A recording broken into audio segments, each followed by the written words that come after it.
चुलीत बोरी बाभळीची लाकडं होती. रेशमच्या गव्हाचा तवा मुखी भास होता.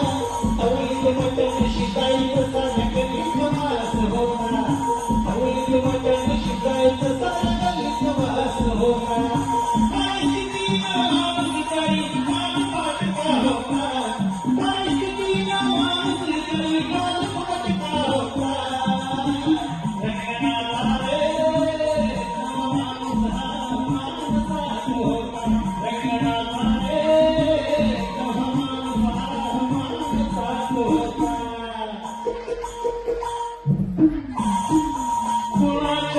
घरामध्ये पिढीचं झोपण नव्हतं.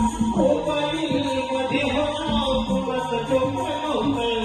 भुटक्याच्या पिस्तालीनं भिंती रंगत नव्हत्या. ब्युटी पार्लरमध्ये पोरीची